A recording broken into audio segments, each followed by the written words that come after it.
जय श्री राधे फ्रेंड्स। राघवेंद्र मेरे भाई तुम आ गए। राघवेंद्र भूपेंद्र से मिलता है। भूपेंद्र उन लोगों को ज्वाइन करता है। इन तीनों के बीच एक अजीब सी सेंसेशन, एक अजीब सी हलचल थी। एक ऑरा था जो बहुत खतरनाक लग रहा था। ऐना को उनके बीच कुछ ऐसी जबरदस्त खतरनाक वाली टेंशन महसूस हुई, खास करके इस नए आदमी राघवेंद्र के आने से। कबीर राघवेंद्र की तरफ देखकर बोला, all right then see you later. यह बोलकर कबीर ऐना का हाथ पकड़ता और वहां से चला जाता है। ऐना कुछ कंफ्यूजन में राघवेंद्र की तरफ देख रही थी और राघवेंद्र उसकी तरफ बड़ी खतरनाक नजरों से। शुभी अपने कमरे में पहुंचती है। उसकी आंखों में आंसू आए गए थे। वह बाथरूम जाती है और आईने के सामने खड़ी होकर अपने आप को देखती है। पहली बार ऐसा हो रहा था कि आईने में खड़ी शुभी अपने आप को पहचान नहीं पा रही थी। वह बिल्कुल ऐसी नहीं थी जब पीयूष उसके साथ था। उसकी जिंदगी में सब कुछ ठीक था, समायरा ठीक थी। जब यह हादसा उसके साथ नहीं हुआ था, उस वक्त की शुभी और अगर आज की शुभी से कंपेयर किया जाए तो आज वाली शुभी बहुत ज्यादा अलग हो चुकी है। अब वह मुस्कान जो हमेशा पुरानी वाली शुभी के चेहरे पर रहती थी, वह मुस्कान अब इस नई वाली शुभी के चेहरे पर आए हुए तो जैसे जमाना हो गया। इन आंखों में आजकल अक्सर आंसू रहने लगे हैं। यह होठ आजकल अक्सर चुप रहने लगे हैं। इस चेहरे पर आजकल अक्सर उदासी रहने लगी है। वह पहले वाली चमक नहीं रही, पहले वाली खुशी नहीं रही, पहले वाला वक्त भी तो नहीं रहा। शुभी पानी चलाकर अपना मुंह धोती है। 5-6 बार पानी के छपाके अपने मुंह पर मारती है और फिर एक गहरी सांस लेकर अपने अंदर की उथल पुथल को समेटने की कोशिश करती है। अगर सच पूछा जाए तो इस वक्त शुभी यहाँ से भाग जाना चाहती थी, बहुत दूर, किसी को नहीं देखना चाहती थी, पर उसकी मजबूरी थी अपने भाई को बेगुनाह साबित किए बिना। आखिर वो यहाँ से कैसे जा सकती थी? उसने सोचा था कि समायरा के होश में आने के बाद सब कुछ ठीक हो जाएगा, पर अब तो और भी ज्यादा खराब हो गया है। अब उसे इंतजार करना होगा जब तक उसे अपने भाई के बारे में कुछ पता नहीं लग जाता, उसकी बेगुनाही का सबूत उसे नहीं मिल जाता। भले ही सिचुएशन हालात कैसे भी हों, पर शुभी का दिल अब भी अपने भाई के फेवर में ही था। अब भी वह यह नहीं मानना चाहती थी कि उसका भाई गुनहगार हो सकता है। शुभी बाथरूम से बाहर निकलती है। वह टॉवल से अपना चेहरा पोंछती है। उसके बाद बिस्तर के पास आती है। तभी कमरे में अनामिका आती है, जो काफी गुस्से में लग रही थी, काफी ज्यादा गुस्से में। एकदम से वह शुभी के पास आती है और उसके गाल पर खींच के थप्पड़ मारती है। अचानक से अपने ऊपर हुए इस हमले से शुभी हड़बड़ा जाती है और बिस्तर पर गिर जाती है। वह चौंक जाती है, बहुत ज्यादा हैरान हो जाती है और सर उठाकर देखती है तो गुस्से में उबलती हुई अनामिका वहां पर खड़ी हुई उसे घूर रही थी। शुभी बिस्तर से खड़ी होकर गुस्से में अनामिका से बोली, हाउ डे यू। शुभी इतना ही बोलती है कि अनामिका उसके गले को पकड़ लेती है। शुभी चौंक जाती है, क्या कर रही हो तुम, छोड़ो मुझे। अनामिका शुभी को अपने करीब आते हुए बोली, शुभी की बच्ची आज तक तुम्हें बच्ची समझकर अंडर एस्टिमेट करती रही, लेकिन अब तुम मेरी एक बात कान खोल के सुन लो, अगस्त से दूर रहो।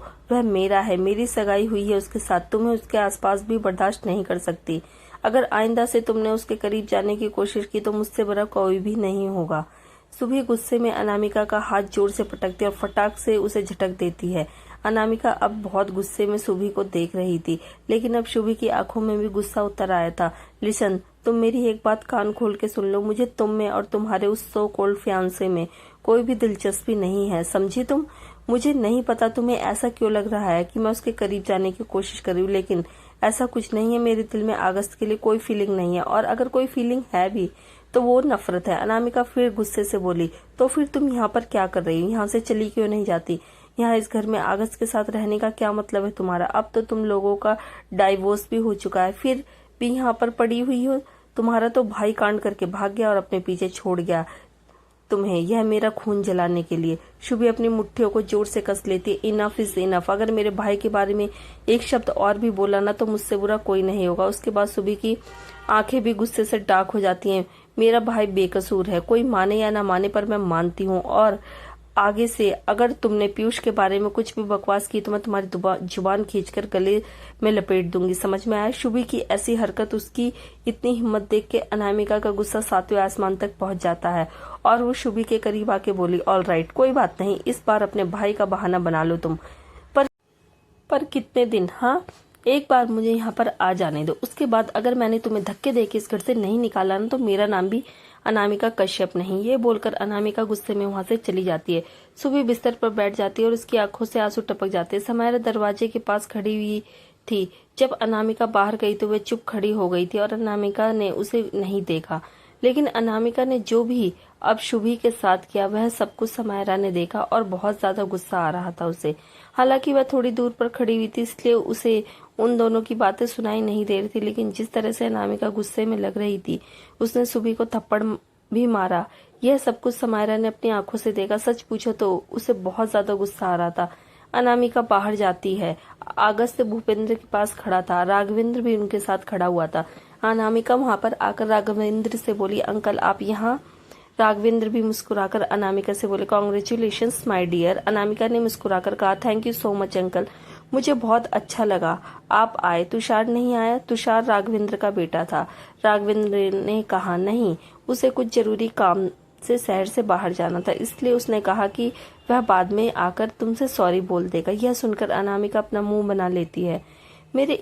मेरे इतने खास दिन पर भी उसे काम की पड़ी है। This is not fair uncle, उसे आने दो, अच्छे से उसकी खबर लूंगी।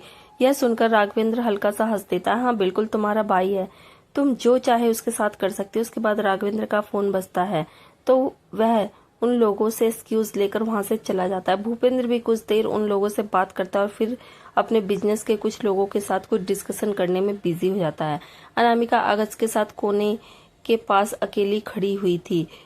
अगस्त चुपचाप खड़ा था, उसे इस पार्टी में कोई भी इंटरेस्ट नहीं आ रहा था। अनामिका अगस्त की बाहों में अपनी बाहें डालकर बोली, यू नो अगस्त, मैं बहुत खुश हूँ, बहुत ज्यादा खुश। आज फाइनली हमारी एंगेजमेंट हो गई और बहुत जल्दी हमारी शादी भी हो जाएगी। तुमने यह डिसाइड तो कर लिया ना कि हम लोग हनीमून पर कहाँ जा रहे हैं? पेरिस चलते हैं, पेरिस में मेरी फेवरेट जगह है। अगस्त अनामिका की बातों पर कोई गौर नहीं करता।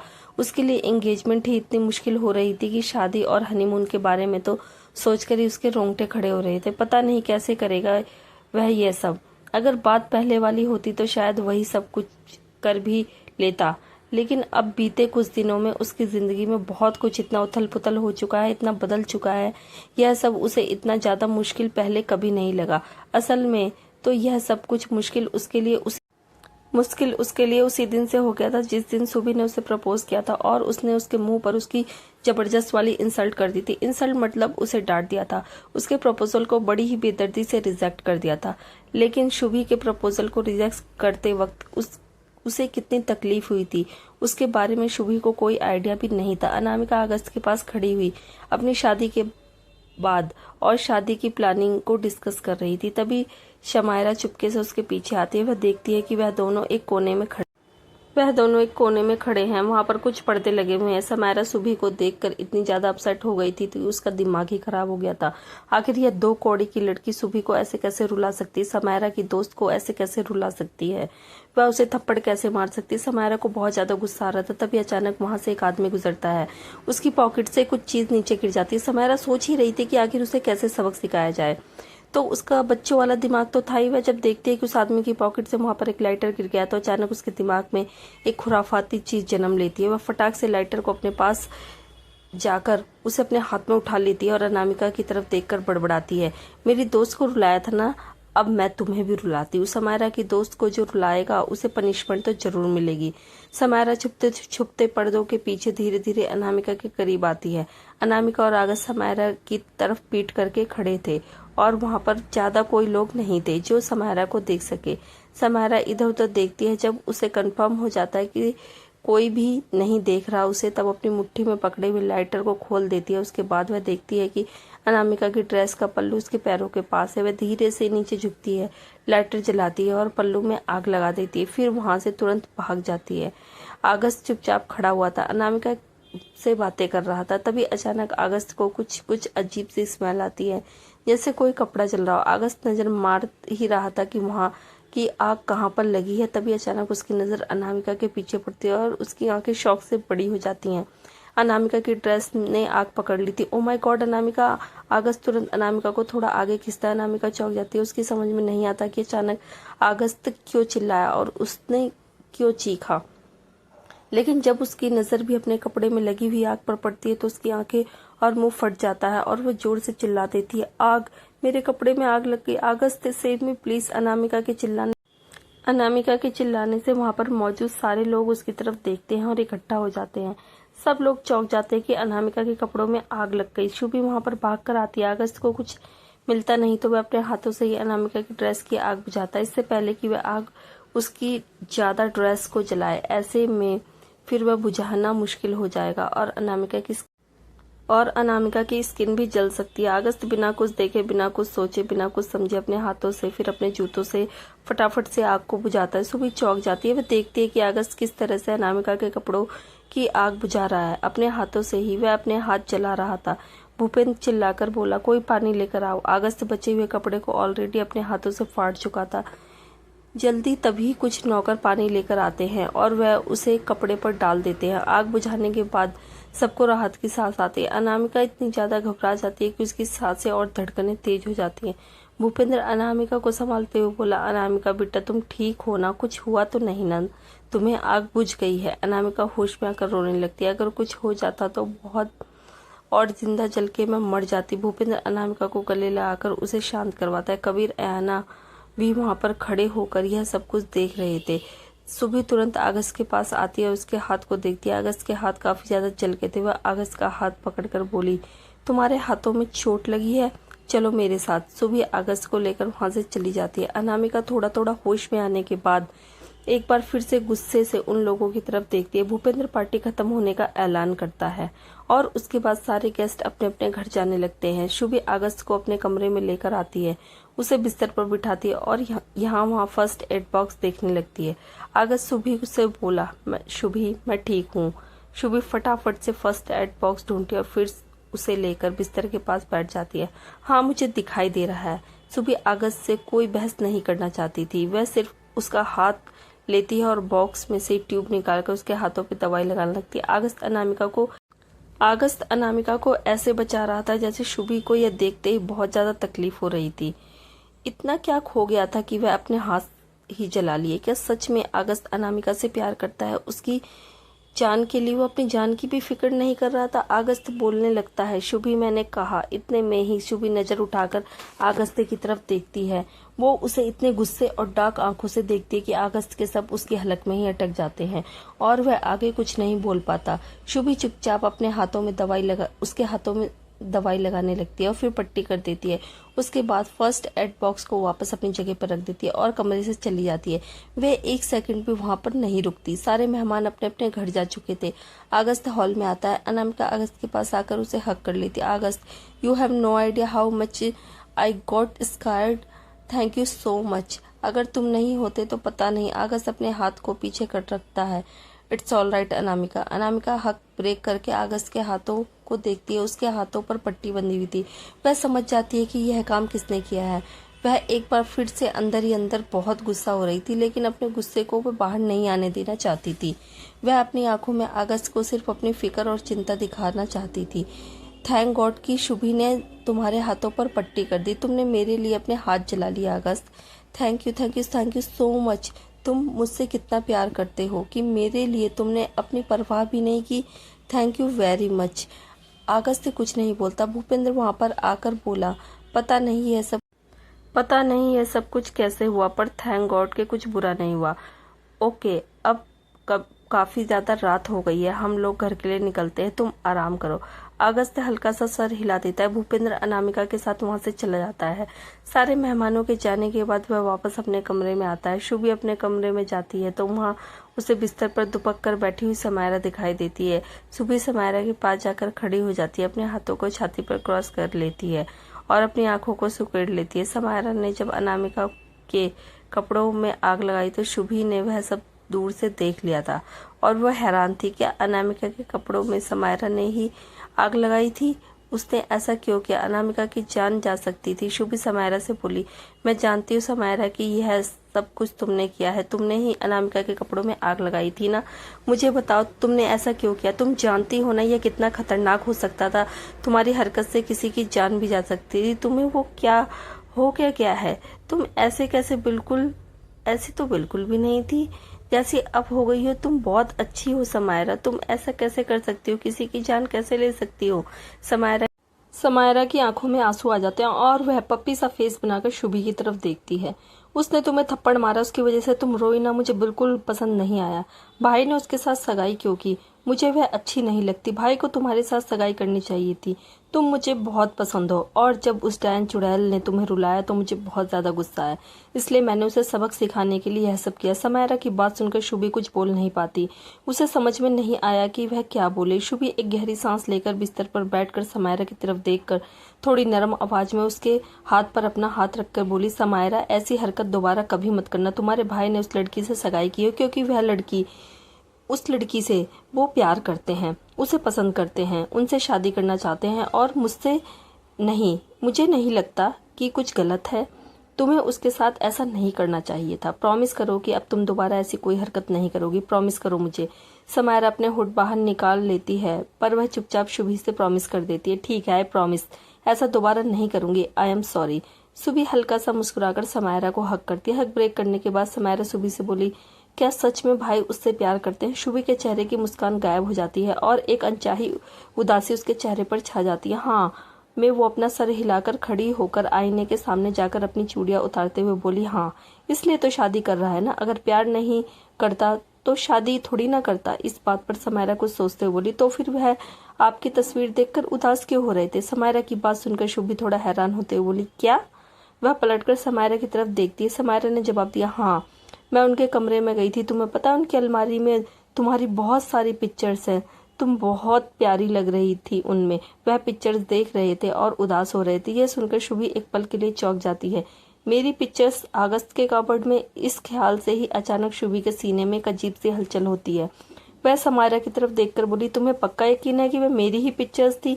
समायरा हाँ में अपना सर हिला देती है। अब तो शुभी को कुछ अजीब सा एहसास होने लगता है। वह समायरा से बोली, तुम सो जाओ, मैं अभी आती हूँ। यह बोलकर शुभी कमरे से चली जाती है। समायरा बिस्तर पर लेट जाती है और अपने टेडी बियर को हक कर कर लेट जाती है। वह अगस्त के कमरे में पहुंचती है तो देखती है कि अगस्त कमरे में नहीं था। तो वह फटाफट अगस्त की अलमारी के पास पहुंचती है और उसे खोलती है। उसे कुछ नहीं मिलता। वह कपड़ों के ऊपर नीचे करती है, जो कपड़े सही से करके रखे हुए थे सबको उथल पुथल कर देती है। तभी अचानक उसके हाथ में एक एनवलप लग जाता है। शुभी उस एनवलप को बाहर निकालती है और बिस्तर के पास आती है। उसकी आंखों में बहुत अजीब से इमोशन से दिल उसके सीने में दौड़ रहा था। वह एनवलप को खोलकर उसमें जो तस्वीरें थी उन्हें बाहर निकालती है और वह देखकर वो चौंक जाती है कि वह सारी तस्वीरें उसकी थी। पुरानी तस्वीरें थी जिसमें वह हंस रही थी, मुस्कुरा रही थी, खेल रही थी, कूद रही थी, मस्ती कर रही थी। कुछ तस्वीरें तो ऐसी थी जिनमें वह बिल्कुल एक मॉडल लग रही थी, कुछ में एक गुड़िया जैसी। शुभी बेड पर बैठकर तस्वीरों को देखने लगती है। इतनी सारी तस्वीरें अगस्त की अलमारी में क्यों? वह उसकी तस्वीरों क्या कर रही है उसकी अलमारी में? उसने क्यों संभाल कर रखी है? तभी अगस्त कमरे में आता है और पाता है कि शुभी बिस्तर पर बैठी कुछ देख रही थी, कुछ तस्वीरें। शुभी को देख अगस्त से शुभी से बोला, तुम यहाँ? शुभी नजरें उठाकर अगस्त को देखती है जो दरवाजे से अभी अभी कमरे के अंदर आया था। अगस्त शुभी के हाथ में एनवलप और तस्वीरें देखता है। उसके बाद तुरंत उसकी नजर अलमीरा पर जाती है जो खुली हुई थी। एकदम से अगस्त का दिल बहुत जोर से धड़कता है और उसका गला सूख जाता है, जैसे मानो उसकी कोई बहुत बड़ी चोरी पकड़ी गई हो। बिस्तर से खड़ी होकर शुभी अगस्त के सामने आती है और हाथ में पड़ी तस्वीरों को अगस्त को दिखाते हुए पूछती है, would you like to explain? August को अचानक ऐसा महसूस होता है जैसे उसका गला पूरी तरीके से सूख गया। उसके गले से शब्द ही नहीं निकल रहे थे।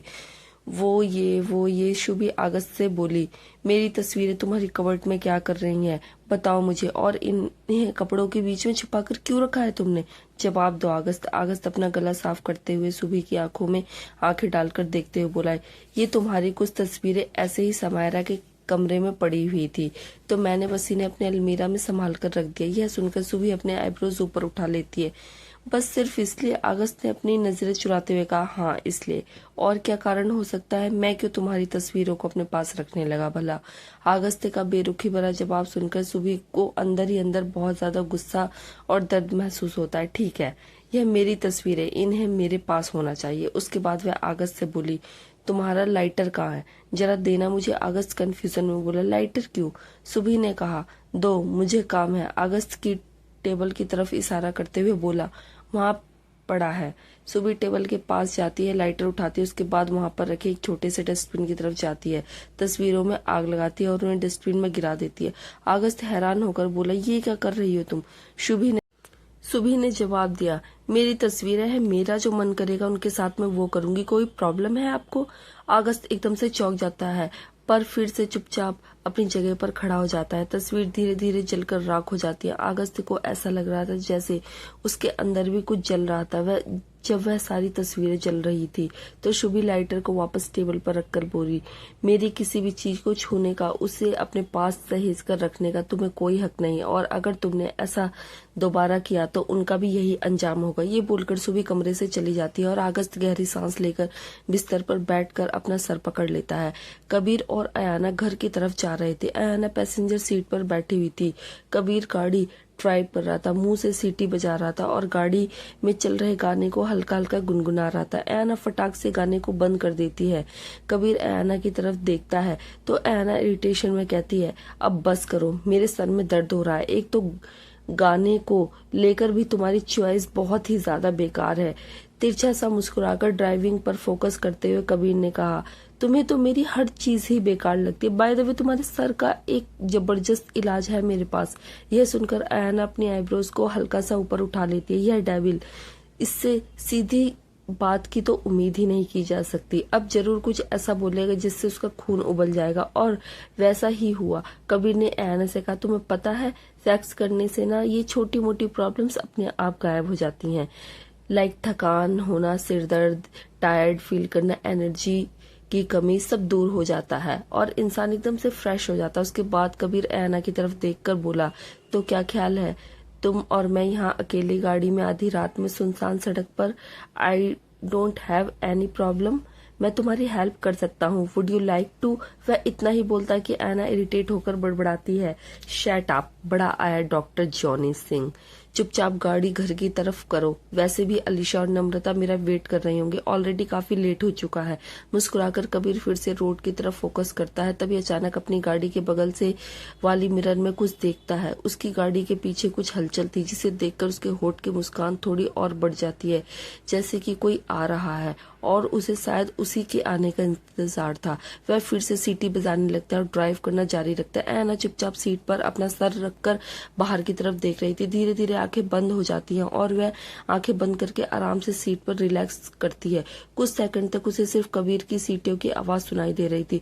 जब वह सीटियां बंद हो जाती हैं तब एकदम से गाड़ी में शांति हो जाती है। अगले ही पल अयाना महसूस करती है कि कबीर उसे जोर से पकड़ लिया है और उसे खींच लिया है। अयाना आंखें खोलती है, इससे पहले कि वह कुछ समझ पाती उसका चेहरा कबीर के प्राइवेट पार्ट के ऊपर आकर टिक जाता है। हालांकि उसका लिटिल बडी पैंट के अंदर ही था, लेकिन अचानक कबीर की इस हरकत से अयाना चौंक जाती है। फिर वह अपनी आंखें सिकोड़ती है और उठने लगती है, लेकिन कबीर उसके चेहरे को थोड़ा फोर्सफुली प्रेस करता है और उसे नीचे ही रखता है। फिर अचानक उसे एक आवाज सुनाई देती है, कुछ गोलियों की आवाज।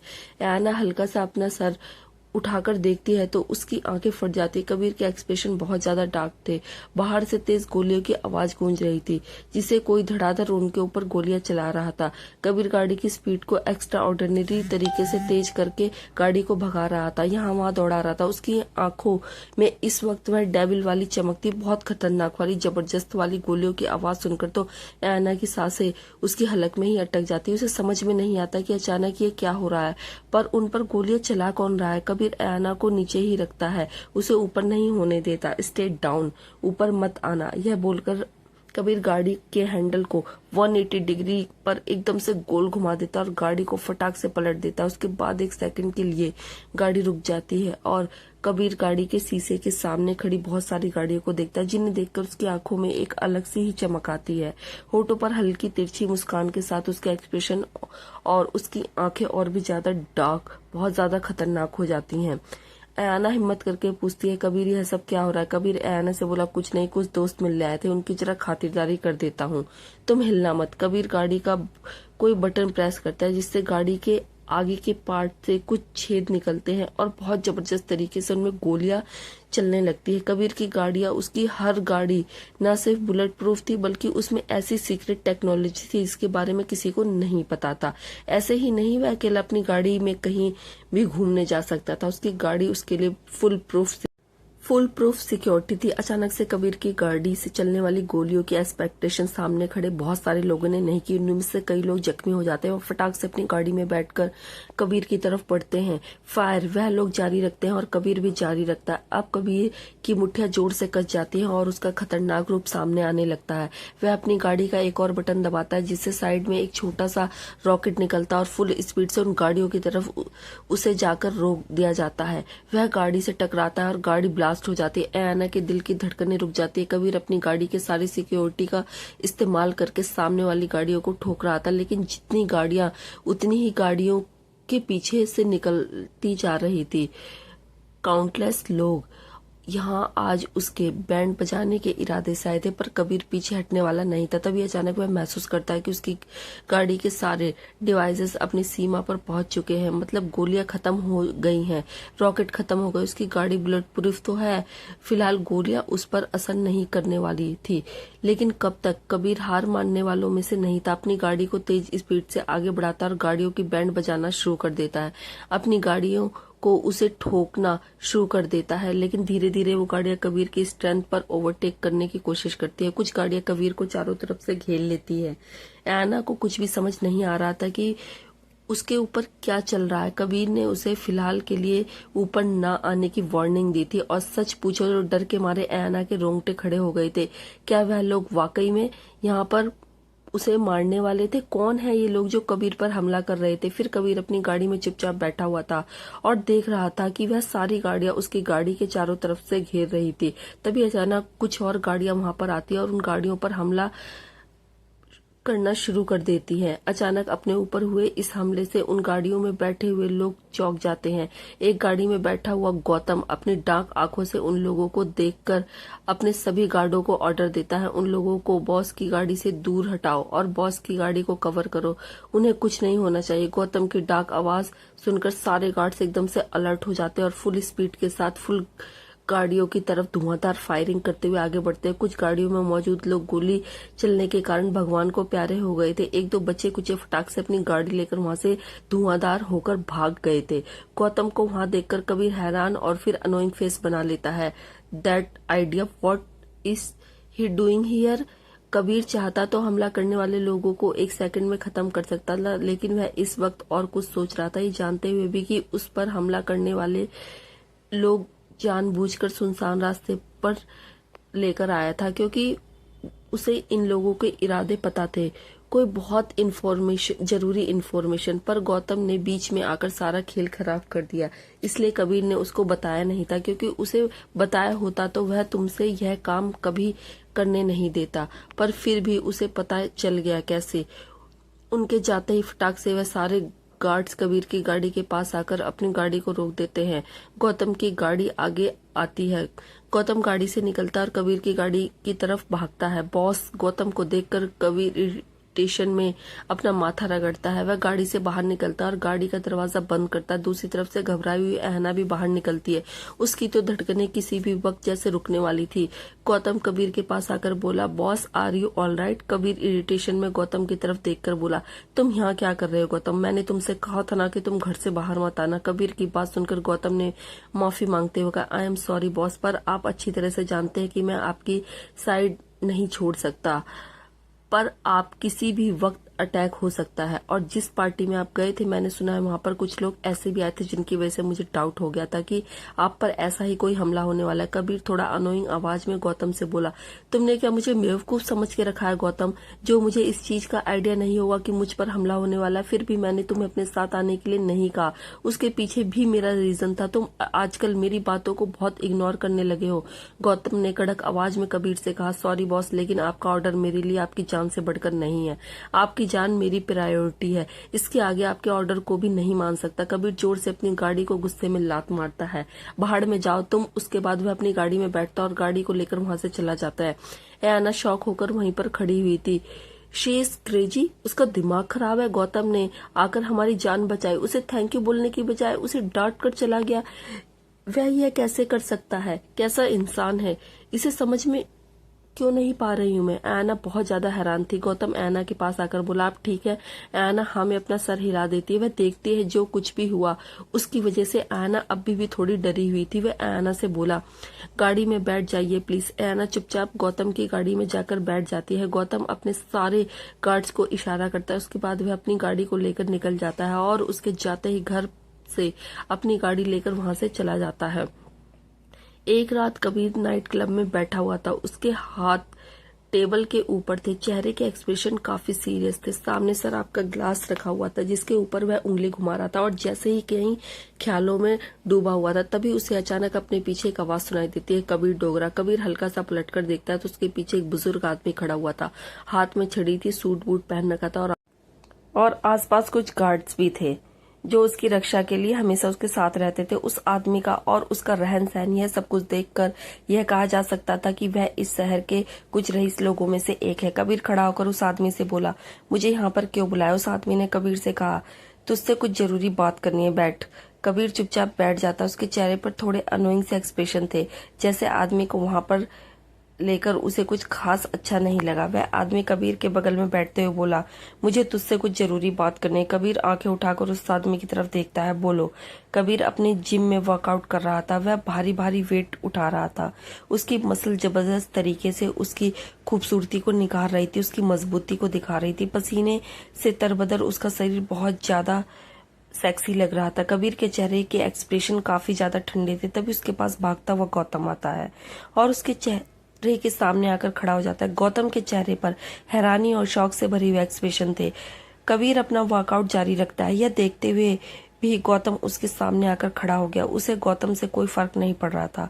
गौतम कबीर से बोला, यह मैं क्या सुन रहा हूँ? कबीर ने वेट उठाते हुए कहा, जो भी सुन रहे हो बिल्कुल सही सुन रहे हो। गौतम हैरानी, शॉक, डिसबिलीफ से कबीर की तरफ देखते हुए बोला, आप मेरे साथ ऐसा नहीं कर सकते। वेट को वापस रखते हुए कबीर एकदम से जो लेटा हुआ था बैठ जाता है और बहुत डार्क आंखों से गौतम की तरफ देखता है। मैं कुछ भी कर सकता हूँ। कबीर टॉवल से अपना पसीना पोंछता है, अपनी शर्ट उठाकर पहनता है और सीधा जिम से बाहर चला जाता है। गौतम कबीर के पीछे पीछे जाता है। कबीर नीचे हॉल में आता है। नीचे हॉल में गौतम की तरह एक लंबा चौड़ा हट्टा कट्टा चेहरे पर कोल्ड एक्सप्रेशन लिए हुए एक गार्ड वहां पर खड़ा हुआ था। उसके शरीर की भी मजबूती काबिले तारीफ थी और उसे देखकर बोला जा सकता था कि वह अपने काम में कितना ज्यादा एक्सपर्ट है। कबीर नीचे हॉल में आता है। नम्रता, एहाना और अलीशा तीनों बाहर से अंदर आ रही थी। तभी उनकी नजर हॉल में चल रहे एक अजीब से सिनेरियो पर पड़ती है। गौतम कबीर के पास आता, उसका हाथ पकड़कर उसे झटक कर अपनी तरफ करता है। एहाना, नम्रता यह देखकर चौंक जाती है। वह एक दूसरे की तरफ और फिर उन लोगों की तरफ हैरानी से देखती है। गौतम कबीर से बोला, आपको यह हक किसने दिया? आप मुझे इस आदमी के साथ रिप्लेस कर रहे हैं? कबीर कोल्ड आवाज में गौतम से बोला, अपनी हद में रहो गौतम, मैं यहाँ का मालिक हूँ। व्हाट डू यू मीन कि हक मुझे किसने दिया? यहाँ मुझे कोई हक नहीं दे सकता। सारे हक मेरे हैं। और हाँ, मैं कर रहा हूँ इस आदमी से तुम्हारे साथ रिप्लेस, क्योंकि अब मुझे ऐसा लग रहा है कि तुम मेरे किसी काम के नहीं हो और मुझे तुम्हारी कोई जरूरत नहीं है। कबीर की बात सुनकर एहाना के पैरों के नीचे से जमीन खिसक जाती है।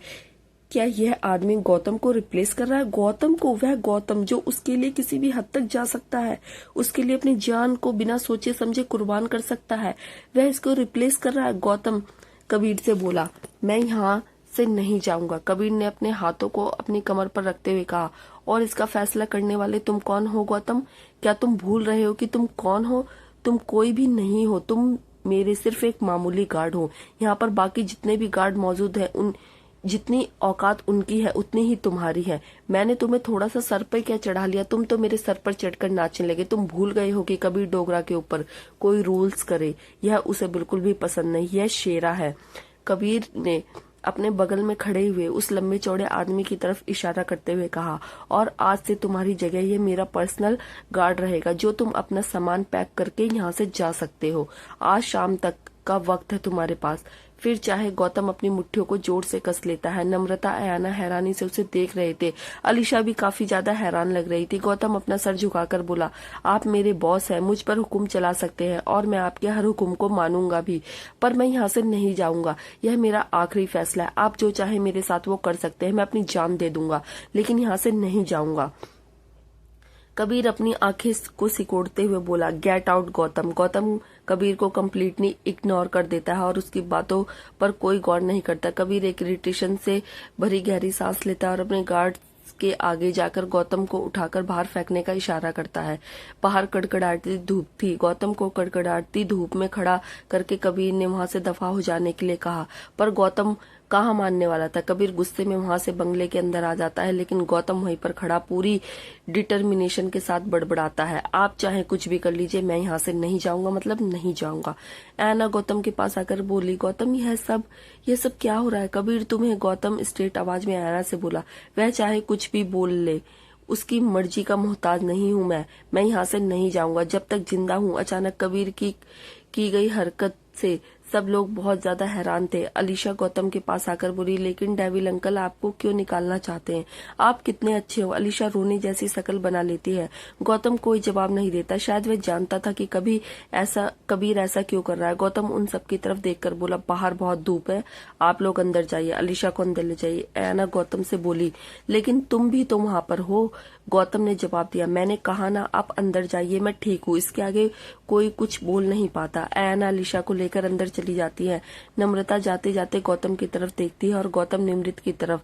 निमृत की आंखों में अजीब सी उदासी थी, पर गौतम की आंखों में डिटर्मिनेशन थी। कबीर की इस हरकत को हरगिज नहीं मानने वाला था। यह तो पक्का था कि ऐना अलीशा को कमरे में छोड़ने के बाद गुस्से में कबीर के कमरे की तरफ जाती है और फटाक से एक झटके से उसके कमरे का दरवाजा खोलती है। अपनी शर्ट को निकालकर कबीर खड़ा हुआ था। तभी अचानक ऐना उसके कमरे में आती है। कबीर ऐना को देखता है, पर ऐना इतने गुस्से में थे कि वह कबीर के पास जाकर जोर से उसे धक्का देने लगती है। कबीर उसके हाथों कहीं कसकर पकड़ लेता है। ऐना गुस्से में चिल्लाती हुई बोली, तुम अपने आप को समझते क्या हो? तुम ऐसे कैसे कर सकते हो? तुम्हारे सीने में दिल है भी या नहीं, या पत्थर है? तुम गौतम को काम से कैसे निकाल सकते हो, यह जानते हुए कि वह तुम्हारे लिए कुछ भी कर सकता है? गौतम के लिए तुम उसके भगवान हो। वह तुम्हारे लिए अपनी जान भी दे सकता है। तुम्हारे दिल में उसके लिए कोई रहम नहीं?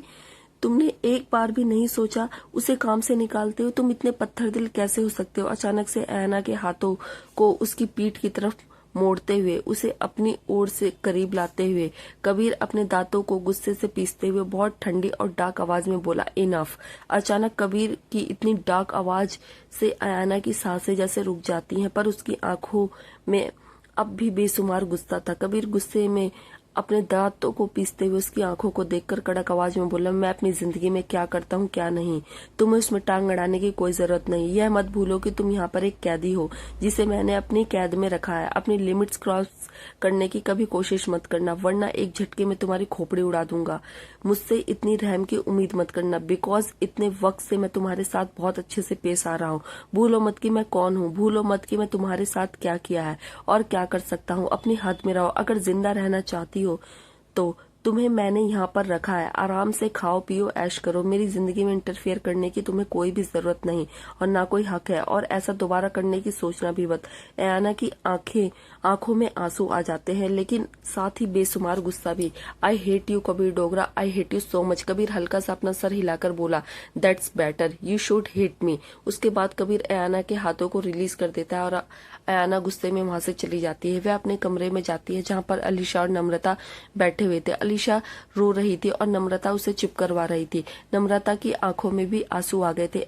ऐना वहां पर पहुंचकर अलीशा के पास आती है और उसे शांत करवाती है। कुछ नहीं हुआ, चुप हो जाओ। अलीशा रोते हुए ऐना की तरफ देखकर बोली, अब क्या गौतम अंकल चले जाएंगे? डेविल अंकल ने उन्हें काम से निकाल दिया ना, अब वह वापस यहाँ पर नहीं आएंगे ना? अब मेरे साथ कौन खेलेगा? यह बोलकर अलीशा जोर जोर से रोने लगती है। वह गौतम के काफी करीब आ गई थी। गौतम उसे प्यार से ट्रीट करता था, उसके साथ खेलता था, उसे जो कुछ भी चाहिए होता था वह उससे बोलती थी और गौतम उसे फटाक से लाके दे देता था। एक तरफ से कहा जाए तो गौतम उसका फेवरेट फादर फिगर हो गया था। उसे प्रिंसेस की तरह ट्रीट करता था। उसके जाने का नाम सुनकर ही अलीशा का मासूम सा दिल टूट जाता है। नम्रता भी बहुत ज्यादा उदास हो जाती है। उसे यहाँ पर लेके आने वाला गौतम था। अगर वो यहाँ से चला गया तो नम्रता यहाँ पर कैसे रह सकती है? उसे भी गौतम के साथ यहीं से जाना होगा। अयाना समझ नहीं पा रही थी कि अचानक डेविल को क्या हुआ। वह क्यों गौतम को काम से निकालने पर तुला हुआ है? वह क्यों उसे जॉब से निकाल रहा है? ये जानते हुए भी कि गौतम ने क्या कुछ नहीं किया उसके लिए, ना जाने कितनी बार अपनी जान खतरे में डाली होगी। और उस दिन भी तो बचाया था। अगर गौतम वहां पर सही समय पर नहीं पहुंचता तो वह लोग उसके साथ क्या करते, उसे और कबीर को कहीं पर वहीं पर जान से मार डालते। इतना खतरनाक मंजर हो चुका था, मौत सर पर नाच रही थी। ऐसे में गौतम वहां पर उनकी जान बचाने के लिए आया। फिर भी कबीर ने एक पल भी नहीं सोचा उसे काम से निकालने के लिए। वह डेविल सच में एक डेविल है। कबीर खिड़की से बाहर खड़ा हुआ। घंटों बीत गए कड़कड़ाती धूप में। शाम तक होने को आई थी, पर वह देखता है कि गौतम अभी तक वहीं पर खड़ा हुआ है जहां पर सुबह उसने उसे खड़ा किया था। इतनी कड़कड़ाती धूप में, जहां पंछी भी आसमान में उड़ता हुआ बेहोश होकर गिर जाए, कड़कड़ाती धूप में गौतम वहां पर खड़ा हुआ था। अपनी जगह से एक कदम भी आगे या पीछे नहीं हुआ था। गौतम को देखकर कबीर खिड़की पर अपने पकड़ को मजबूत कर लेता है। वह याद करता है रात को जब वह क्लब में उस बुजुर्ग आदमी से मिला था। वह आदमी कबीर से बोला, मैं तुम्हारे आगे हाथ जोड़ता हूँ, इस दुनिया में मेरा गौतम के अलावा कोई भी नहीं है, उसे वापस भेज दो। कबीर ने शराब के ग्लास को अपने हाथ में घुमाते हुए कोल्ड आवाज में उस आदमी से कहा, मैंने उसे अपने पास बांध कर नहीं रखा है। अगर उसे आपके पास आना होता तो वह आ जाता। आप मुझे क्यों रिक्वेस्ट कर रहे हैं, जाकर उसे कीजिए। उस आदमी ने बहुत बेबस भरी आवाज में कहा, कर चुका हूँ, गिड़गिड़ा चुका हूँ उसके सामने, पर वह तुम्हारा साथ छोड़ने को तैयार नहीं। उसने मुझे बोल दिया है कि वह जिंदगी में दोबारा कभी घर लौटकर नहीं आएगा, हमेशा तुम्हारे साथ ही रहेगा, तुम्हें प्रोटेक्ट करेगा। पर मेरी सिचुएशन भी तो समझने की कोशिश करो। मेरे परिवार में सिर्फ एक वही बचा है, मेरा पोता। मेरे इतने बड़े बिजनेस को संभालने वाला कोई तो चाहिए ना। बूढ़ा हो गया हूँ, ऊपर से बीमार रहने लगा हूँ, पता नहीं कितने दिन जी पाऊंगा। ऊपर से दिल की इस बीमारी की वजह से डॉक्टर ने बोल दिया है कि मेरे पास ज्यादा वक्त नहीं है। ऐसे में अपनी करोड़ों की प्रॉपर्टी को लावारिस छोड़कर कैसे जाऊं। यह सब कुछ गौतम का है। गौतम मेरी जायदाद का इकलौता वारिस है, मेरा इकलौता पोता है। अपने काम, अपने बिजनेस को संभालने की बजाय वह तुम्हारे यहाँ तुम्हारा एक मामूली गार्ड बनकर नौकरी कर रहा है, ताकि तुम्हारे करीब रहकर तुम्हें प्रोटेक्ट कर सके। मैं तुम्हारे आगे हाथ जोड़ता हूँ, उसे इस बंधन से आजाद कर दो, मेरे पास भेज दो, ताकि वह अपनी जिम्मेदारियों को संभाल सके। कबीर उस बुजुर्ग आदमी की तरफ देखता है जिसकी आंखों में वाकई में इस वक्त आंसू आ गए थे। एक गहरी सांस लेकर कबीर भी सोच में पड़ जाता है। फिर उस आदमी से सिर्फ इतना कहता है, ठीक है, उसे वापस भेज दूंगा। और उसके बाद कबीर उठकर वहां से चला जाता है। अपने कमरे में अपनी खिड़की के पास खड़ा हुआ कबीर गौतम की तरफ देखकर बड़ी ही अजीब इमोशन के साथ बड़बड़ाया, वाई आर यू सो स्टूबर्न। इस तरह पूरा दिन निकल जाता है और रात हो जाती है। रात के वक्त बहुत जबरदस्त बारिश होती है। ऐना खिड़की के पास खड़ी हुई थी, नम्रता उसके बगल में खड़ी हुई थी और उसकी आंखों में आंसू थे। ऐना की आंखों में भी बहुत ज्यादा उदासी और गौतम के लिए बहुत ज्यादा दया भाव थे। गौतम अभी तक वहीं पर खड़ा हुआ था। बारिश के कारण वह ऊपर से नीचे तक भीग गया था, लेकिन वह अपनी जगह से 1 इंच भी हिलने का नाम नहीं ले रहा था। ऐना को समझ में नहीं आ रहा था कि किस मिट्टी का बना है यह इंसान, क्यों उस इंसान के लिए यहाँ पर जमा हुआ है जिसको उसकी कदर ही नहीं। उसके लिए क्या गौतम उसके बंगले में काम करने वाले बाकी सब गार्ड्स और नौकरों की तरह ही एक मामूली गार्ड है? क्या कोई खास नहीं गौतम उसके लिए? जबकि गौतम के लिए तो कभी उसने अपनी जिंदगी से कुछ भी ज्यादा खास नहीं है। पता नहीं ऐसा कौन सा काला जादू कर दिया है उसने गौतम पर कि ये मरने को तैयार है लेकिन उसे छोड़कर जाने के लिए नहीं। अरे जब उसने उसे धक्के मारकर निकाल ही दिया है तो उसे छोड़कर क्यों नहीं चला जाता, क्यों यहाँ पर अभी तक टिका हुआ है? नम्रता आंखों में आंसू लिए हुए गौतम की तरफ देखकर बोली, पूरे दिन से इतनी धूप में खड़े हुए थे और अब इतनी जोर से बारिश हो रही है, आखिर इनको इतना टॉर्चर क्यों कर रहे हो? कबीर अयाना नम्रता के कंधे पर हाथ रखकर उसे हल्का सा सहलाते हुए बोली, वह ऐसा ही है, एक पत्थर दिल डेविल, छोड़ो उसे, जाने दो, कोई फायदा नहीं। सर मार के वह करेगा वही जो उसे करना है, भले ही उसके लिए किसी की जान ही क्यों न चली जाए, इससे कोई फर्क नहीं पड़ता। गौतम ने भी अभी तक उसका असली चेहरा नहीं देखा, फिर यूं कहो कि देख कर भी हमेशा अनजान बना रहता है। मुझे समझ में नहीं आ रहा कि आखिर यह रिश्ता क्या है उसका कबीर के साथ, क्यों उसके लिए यह इतना मरने को और मारने को तैयार रहता है। नम्रता अयाना की तरफ देखकर बोली, सुबह से खाना भी नहीं खाया इन्होंने, इनको बहुत भूख लगी होगी। अयाना नम्रता से बोली, चलो उसे खाना खिलाते हैं। नम्रता तुरंत अपना सर हिला देती है और उसके बाद दोनों बाहर चले जाते हैं। अलीशा काफी रो रही थी लेकिन वह थक कर सो गई थी, बड़ी मुश्किल से सोई थी। अयाना हाथ में खाने की प्लेट, नम्रता छाता लेकर उसके साथ साथ बंगले के बाहर आती है। गौतम उन्हें अपनी तरफ आता हुआ देख उनके पास पहुंचकर अयाना ने गौतम से कहा, मुझे पता है कि तुम अंदर तो आओगी नहीं और यहाँ से हिलोगे नहीं तो मैं खाना लेकर आई हूँ तुम्हारे लिए, कम से कम खाना तो खा लो। नम्रता गौतम को छतरी के नीचे कवर करती है। गौतम ने आयना की तरफ देखकर कहा, थैंक यू सो मच मेरी इतनी फिक्र करने के लिए, आप दोनों को थैंक यू, लेकिन मुझे नहीं खाना। आप दोनों प्लीज यहाँ से चले जाइए। अगर बॉस ने आप दोनों को यहाँ पर देख लिया तो अब दोनों पर गुस्सा करेंगे।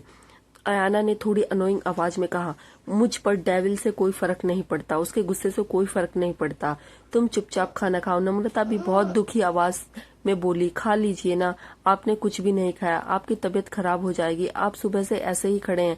गौतम ने एक गहरी सांस लेकर उन दोनों से कहा, मैं बिल्कुल ठीक हूँ, मेरी चिंता मत कीजिए, आप लोग प्लीज जाइए यहाँ से। गौतम की बात सुनकर अयाना और नम्रता एक दूसरे की तरफ देखते हैं। अयाना गौतम की तरफ देखकर बोली, मुझे समझ में नहीं आ रहा तुम्हारे अंदर कोई सेल्फ रिस्पेक्ट जैसी चीज है भी या नहीं, और कितना जलील हो गए तुम्हें दिखाई नहीं देता उसने तुम्हें कितनी आसानी से रिप्लेस कर दिया। गौतम मेरी बात मानो और अपनी जिद छोड़ दो, क्योंकि उसने उस डेविल पर कोई भी फर्क नहीं पड़ रहा, तुम सिर्फ अपने आप को तकलीफ दे रहे हो। गौतम अयाना गौतम की तरफ देखकर बोली, थैंक यू वेरी मच मेरी फिक्र करने के लिए, मैंने डिसाइड कर लिया है, मैं यहाँ से नहीं जाऊंगा चाहे कुछ भी हो जाए। अयाना एक गहरी सांस लेती है, ऑल राइट, तुम्हारे जो मन में आ रहा है तुम करो, बात तो तुम्हें मेरी माननी ही होगी। अयाना पलटकर जाने लगती है, तभी उसके कदम अचानक रुक जाते हैं, क्योंकि वह देखती है कि उसके पीछे थोड़ी दूर पर कबीर खड़ा हुआ था। उसके हाथ उसकी जीन्स की पॉकेट में थे, हमेशा की तरह उसके चेहरे पर कोल्ड एक्सप्रेशन, और वह खड़ा उन लोगों को चुपचाप देख रहा था। कबीर को वहां पर देखकर अयाना खाने की प्लेट पर अपनी पकड़ को मजबूत कर लेती है। कबीर चलते हुए आगे आता है और गौतम के सामने आकर खड़ा हो जाता है। गौतम कबीर को देखता है पूरी डिटरमिनेशन के साथ। कबीर गौतम को ऊपर से नीचे तक देखता है और बोलता है, तो तुम नहीं मानोगे। गौतम अपने हाथों को छाती पर क्रॉस कर लेता है, उसकी आंखों की डिटरमिनेशन और ज्यादा बढ़ जाती है। वह उसे अपनी आंखों से ही यह जताता है कि मुमकिन ही नहीं कि वह मान जाए। कबीर एक गहरी सांस लेता है और थोड़ा इधर उधर देखता है, उसके बाद फाइनली वो गौतम की तरफ देखते हुए बोला, ऑल राइट, इस चीज को यहीं पर खत्म करते हैं। अयाना कंफ्यूजन में अपनी आंखों को हल्का सा सिकोड़कर कबीर की तरफ गौर से देख रही थी कि अब क्या करने वाला है। वह टेढ़ी खीर है, सीधे कोई काम तो कर नहीं सकता, जरूर कोई ना कोई उल्टा काम सोच रहा होगा अपने दिमाग में। गौतम कबीर को अपने पीछे आने का इशारा करता है, उसके बाद वह अंदर चला जाता है। गौतम भी अपने कदमों को कबीर के कदमों के पीछे पीछे ले लेता है। उसके साथ साथ अयाना और नम्रता भी उसके पीछे आती हैं, क्योंकि वह लोग देखना चाहते हैं कि अब कबीर के दिमाग में आखिर चल क्या रहा है। यार, अब वह क्या नया बवाल करने वाला है। जल्द ही कबीर गौतम को लेकर एक जगह पर पहुंचता है। वहां पर एक रिंग थी, रिंग जहां पर बॉक्सिंग की जाती है। कबीर अपनी शर्ट के बटन खोलता है और फिर अपनी शर्ट को निकाल देता है। अयाना और नम्रता वहां पर आकर खड़े हो जाते हैं। गौतम भी वहां पर खड़ा हुआ था। कबीर बॉक्सिंग ग्लव्स अपने हाथ में उठाता है और एक बार उन्हें अपने हाथ में उछालता है और उसके बाद फेंक देता है। गौतम उन्हें झट से पकड़ लेता है। कबीर अपने ग्लव्स पहनते हुए बोला, एक कंपटीशन करते हैं, अगर तुम हारे तो तुम्हें मेरी बात माननी होगी, तुम्हें यहाँ से जाना होगा। अगर मैं हारा तो तुम्हें तुम्हारी बात मानूंगा और तुम यहाँ पर रह सकते हो। कबीर की बात सुनकर एक पल के लिए तो गौतम बर्फ की तरह जम जाता है। मतलब क्या अपनी बात मनवाने के लिए उसे कबीर को धोना पड़ेगा? गौतम अपने हाथ में पड़े हुए बॉक्सिंग ग्लव्स को देखता, उसके बाद सामने खड़े कबीर को। कबीर अपनी आईब्रोज को फोकस करते हुए बोला, क्या हुआ, बी रेडी? अब यही एक रास्ता बचा है फैसला करने के लिए। फाइनली गौतम अपनी आंखें बंद करके एक गहरी सांस लेकर अपने अंदर की हिम्मत को इकट्ठा करता है। मतलब जिस इंसान को प्रोटेक्ट करने की उसने कसम खाई थी कि वह इस इंसान को एक खरोच भी कभी नहीं आने देगा, कभी भी नहीं जिंदगी में। उसके साथ रहने के लिए, उसे प्रोटेक्ट करने के लिए उससे पहले उसे धोना पड़ेगा, उसका मुंह तोड़ना पड़ेगा। पता नहीं कैसा कंपटीशन है, पर खैर जैसा भी है उसे तो करना ही पड़ा। गौतम ग्लव्स को नीचे रखता है, अपनी शर्ट के बटन खोलता है। अपनी यूनिफॉर्म में वह अपनी शर्ट को निकाल देता है और सिर्फ पैंट में कबीर के सामने खड़ा हो जाता है। गौतम जब अपनी शर्ट निकालता है तो उसकी बॉडी इतनी मस्त और इतनी जबरदस्त आई कैचिंग थी कि नम्रता की धड़कनें तेज हो जाती हैं। गौतम की बॉडी कबीर से कम नहीं थी, जबरदस्त थी। काफी मेहनत की है बंदे ने अपने शरीर पर। ग्लव्स को पहनकर गौतम कबीर दोनों रिंग में उतरते हैं। कबीर गौतम से बोला, याद रखना अगर मैं जीता तो तुम्हें यहाँ से जाना होता है। गौतम भी हल्का सा तिरछा मुस्कुराकर बोला, आप जीतेंगे तब ना। यह सुनकर कबीर अपनी आईब्रोज को ऊपर उठा लेता है। अच्छा तो चलो देखते हैं। उसके बाद देखते ही देखते दोनों ने जबरदस्त फाइट शुरू हो जाती है। गौतम और कबीर के बीच में तकरीबन आधे घंटे से ज्यादा जबरदस्त फाइट होती है। ऐसी फाइट पहले अयाना और नम्रता ने अपनी जिंदगी में कभी नहीं देखी थी, जो बहुत गजब की फाइट थी। दोनों एक दूसरे को अपनी पूरी ताकत से मार रहे थे। ना कोई किसी से ज्यादा था, ना कोई किसी से कम। कबीर भी फुल ऑन डेविल मोड पर था और गौतम भी। दोनों एक दूसरे से ऐसे टकरा गए थे जैसे दो प्लेनेट आपस में टकरा गए हों। दोनों को मुक्का बरसात एक दूसरे पर इतनी जबरदस्त हो रही थी कि दोनों ही एक दूसरे को पंच लगाने के कारण घायल होने लगे थे। एना आराम से सोफे पर बैठी थी, उसके हाथ में पॉपकॉर्न थे और वह पॉपकॉर्न खा रही थी। उसके बगल में बैठी हुई नम्रता टेंशन में उन लोगों को देख रही थी। वह एना की तरफ देखकर बोली, एना दीदी, आपको क्या लगता है कौन जीतने वाला है दोनों में से? कोई भी अब तक जीतने या हारने का नाम नहीं ले रहा है। एना ने हल्के अपना कंधा ऊपर उठाकर अपने मुंह में पॉपकॉर्न डालते हुए कहा, पता नहीं पर फाइट बड़ी इंटरेस्टिंग है, मजा आ रहा है देखने में। नम्रता मुंह बनाते हुए बोली, यहाँ पर मुझे टेंशन हो रही है, आपको मजा आ रहा है। एना हल्का सा नम्रता के कंधे पर मुक्का मारते हुए बोली, क्या तुम फालतू की टेंशन ले रही हो, ये पॉपकॉर्न खाओ। उसके बाद वह पॉपकॉर्न को नम्रता की तरफ बढ़ा देती है। नम्रता एक पॉपकॉर्न उठाकर खा लेती है। उसके बाद दोनों फिर से फाइट देखने लगते हैं। सामने कोई एक्शन मूवी चल रही हो। तकरीबन 45 मिनट बाद का हाल कुछ ऐसा हो जाता है कि गौतम और कबीर दोनों को ही जबरदस्त चोट लगी हुई थी। एक दूसरे को मारने से फिर भी वह बाज नहीं आ रहे थे। मुंह से खून तक निकलने लगा था, सांसें तेज हो गई थी, उनका शरीर पसीने से भीग गया था। अब तो एना का भी पॉपकॉर्न खत्म हो गए थे। वह काफी सीरियस होकर उनकी फाइट देख रही थी। आखिर ये फाइट खत्म कब होगी और इसका फैसला क्या होने वाला है, क्योंकि उन दोनों में से किसी को भी देखकर नहीं लग रहा था कि कोई हारने या जीतने वाला है। ऐसा लग रहा था कि दोनों सेम स्ट्रेंथ से एनर्जी के साथ लड़ रहे हैं और समझ में नहीं आ रहा था कि कौन जीतने वाला है, कौन हारने वाला है। पता नहीं ये फाइट और कितनी देर चलने वाली है। थोड़ी देर फाइट करने के बाद दोनों रिंग में जमीन पर गिर पड़ते हैं।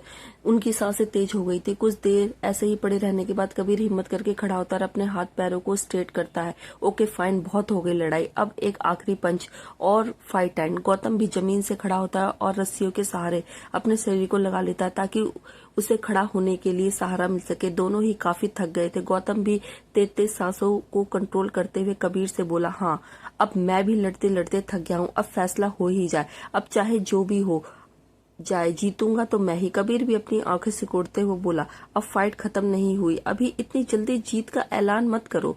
वैसे सारा दिन तो तुम यूनिफॉर्म में ही घूमते रहते हो मेरे आसपास, तुम्हें वर्कआउट करने का टाइम कब मिलता है बे? इतनी अच्छी बॉडी कब बनाई तुमने? गौतम भी थोड़ा आगे आकर पैरों की पोजीशन को ठीक से रखते हुए बोला, आपके प्रोटेक्शन के लिए मुझे अपने आप को मजबूत बनाना ही था।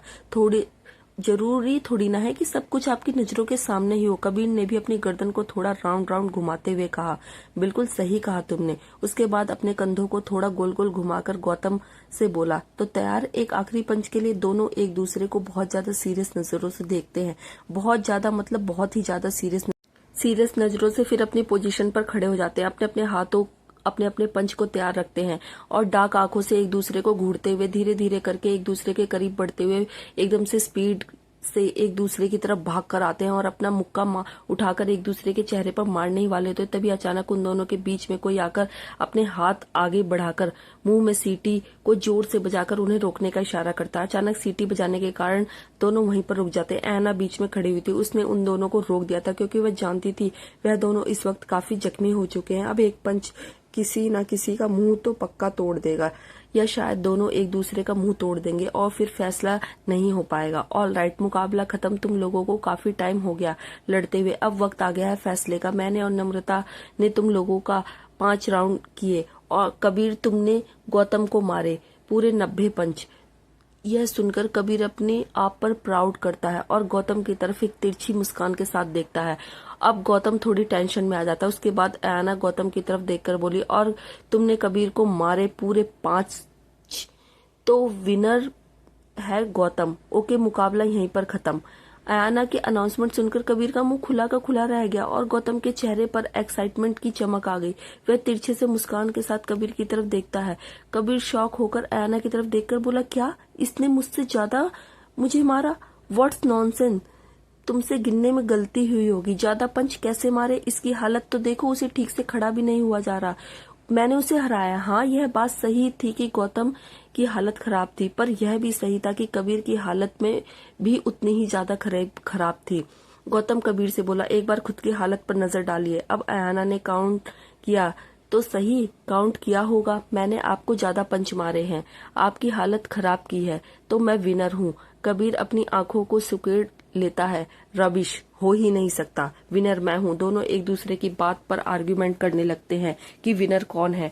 यह एक बोलता है कि विनर मैं हूँ, दूसरा बोलता है विनर मैं हूँ। दोनों की इतनी बकबक सुनने के बाद अयाना इरिटेशन में चिल्लाकर बोली, शट अप, मुकाबला खत्म हो गया, विनर गौतम है, दैट्स इट। यह बोलकर अयाना रिंग से बाहर निकलती है और वहां से चली जाती है। नम्रता भी उसके पीछे से वहां पर भाग जाती है। कबीर और गौतम शॉक होकर उसे बहुत देखते हैं।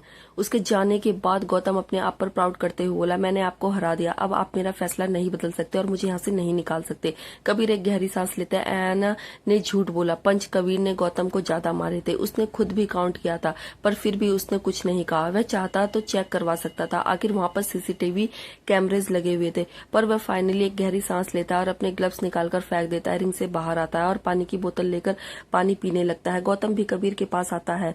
कबीर पानी की बोतल को उसकी तरफ बढ़ा देता है, फिर वह भी पानी पीने लगता है। फाइनली दोनों सोफे पर जाते हैं और फैलकर बैठ जाते हैं। दोनों की सांसें अभी भी थोड़ी तेज थी। धीरे धीरे वह सांस थोड़ा नॉर्मल होने लगती है। कबीर अपनी आंखें बंद करते हुए बोला, तुम क्यों मेरे पीछे पड़े हो, मुझे क्यों छोड़ नहीं देते अकेला।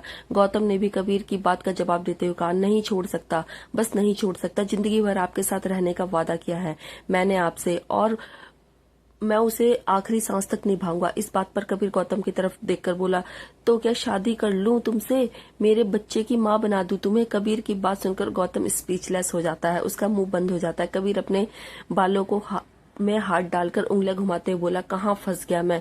गौतम कबीर से बोला, आप उनसे मिले थे ना, इसलिए मुझे यहाँ से निकालने का भूत सवार हो गया आपके सर के ऊपर। कबीर ने गौतम से कहा, उन्हें तुम्हारी जरूरत है गौतम, मैं तुम्हारा कोई नहीं लगता, पर वह तुम्हारी फैमिली है। जाकर अपनी फैमिली, अपनी जिम्मेदारियों को संभालो। मैं खुद को प्रोटेक्ट कर सकता हूँ, उसके लिए मुझे तुम्हारी जरूरत नहीं, तुम्हें अपनी जिम्मेदारियों को संभालने की जरूरत है। इस बात पर गौतम ने बहुत सीरियस होकर कबीर को जवाब दिया, वह मेरी जिम्मेदारी है, पर आप मेरा कर्म धर्म, मेरा फर्ज हो, मैं आपको नहीं छोड़ सकता। गौतम की बात सुनकर कबीर उनकी तरफ देखता है। दोनों की आंखों में अजीब से इमोशन थे। कबीर समझ सकता था कि गौतम उसके लिए इतना बेकरार है, क्यों उसे कभी दूर नहीं जा सकता। और सच पूछो तो कबीर नहीं चाहता था कि गौतम को हमेशा अपने साथ यूं बांध कर रखना। उसे याद है कि गौतम जब पहली बार उसके पास आया था तो उसने कबीर के सामने गिड़गिड़ाकर भीख मांगी और कहा कि वह उसे अपने साथ रखे, अपने साथ रहने दे। कबीर ने उसे अपने पास से दूर करने की हर मुमकिन कोशिश की, लेकिन गौतम कभी नहीं माना। तो फाइनली उसने उसे एक्सेप्ट कर लिया और उसके बाद गौतम कबीर के साथ उसका गार्ड बनकर रहने लगा। हर सिचुएशन में, हर खतरे में आगे होता था। कबीर को हमेशा उसकी जान की चिंता रहती थी, क्योंकि हो ना हो लेकिन वह कबीर के लिए उसकी फैमिली बन चुका था। अगस्त अपने ऑफिस में बैठा हुआ था, लैपटॉप पर कुछ इंपोर्टेंट काम कर रहा था और साथ ही एक इंपोर्टेंट कॉल भी अटेंड कर रहा था। तभी अचानक दरवाजे पर नॉक की आवाज आती है। अगस्त नजर उठाकर देखता है तो वहां पर एक लड़का खड़ा हुआ था, एक हैंडसम सा लड़का, चेहरे पर एक मुस्कान के साथ। उस लड़के को देखकर अगस्त तुरंत कॉल कट कर देता है और उसके बाद लैपटॉप को बंद करके खड़ा हो जाता है। तुषार, तुम यहाँ पर? वह लड़का चलकर अंदर आता है। अगस्त के पास पहुंचकर दोनों आपस में हाथ मिलाते हैं। हाँ, वह एक्चुअली तुम्हारे एंगेजमेंट पर नहीं आ पाया क्योंकि किसी इम्पोर्टेंट काम के लिए बाहर था। काम खत्म होते ही जैसे ही शहर में आया, सीधा तुम्हारे पास आया हूँ तुमसे मिलने के लिए। कॉन्ग्रेचुलेशंस ब्रदर, अब तो बहुत जल्द ही तुम मेरे ब्रदर इन लॉ बनने वाले हो। अगस्त ने तुषार को सोफे की तरफ इशारा करते हुए बोला, आओ बैठो। तुषार सोफे पर जाकर बैठ जाता है। अगस्त कॉल खुद उसके बगल में जाकर बैठ जाता है। तुषार, अगस्त ने बोला, और बाकी सब कैसा चल रहा है? आई एम सॉरी, काम में बहुत ज्यादा बिजी होने के कारण कोई अपडेट नहीं ले पाया तुम्हारी। सुना है समायरा को होश आ गया है, अब वो कैसी है, तबीयत कैसी है उसकी, उसे कुछ याद आया नहीं या नहीं? समायरा का जिक्र सुनकर ही अगस्त के एक्सप्रेशन डाउन हो जाते हैं। उसके डाउन एक्सप्रेशन देखकर तुषार उसके हाथ पर अपना हाथ रखकर उसे हौसला देते हुए बोला, इट्स ऑल राइट अगस्त, पता चला मुझे समायरा की मानसिक हालत के बारे में, बट डोंट वरी, सब ठीक हो जाएगा। हम अच्छे से अच्छा डॉक्टर उसके से इलाज करवाएंगे और जल्दी ही सब ठीक हो जाएगा, ट्रस्ट में। अगस्त हल्का सा अपना सर हिला देता है। उम्मीद तो यही है, मैंने ऑलरेडी उसके लिए बेस्ट डॉक्टर के अपॉइंटमेंट्स ली है, इसका इलाज चल रहा है। आई होप कि वह जल्दी ही ठीक हो जाए। तुषार ने अगस्त से पूछते हुए कहा, डॉक्टर का क्या कहना है, कितना वक्त लगेगा उसे ठीक होने में? अगस्त ने जवाब दिया, नॉट श्योर, बोल रहे हैं कि ठीक होने को तो कभी भी ठीक हो सकती है, पर हो सकता है कि वह जिंदगी भर भी कभी ठीक ना हो। यह सुनकर तुषार के एक्सप्रेशन थोड़े से डाउन से होने लगते हैं। वह अगस्त को हौसला देते हुए में बोला, डॉक्टर तो कुछ भी बोलते हैं, मिरेकल्स नाम की भी तो कोई चीज होती है इस दुनिया में। तुम देखना समायरा, बहुत जल्द ही बिल्कुल ठीक हो जाएगी, हमारे बीच बिल्कुल पहले जैसी बनकर आएगी, तुम बस थोड़ी हिम्मत रखो। अगस्त्य हल्का सा अपना सर हिला देता है। तुषार अगस्त्य से बोला, और पीयूष, उसके बारे में कुछ इन्फॉर्मेशन मिली या नहीं? अगस्त्य नाम में अपना सर हिला देता है। To be continue. हर हर महादेव दोस्तों।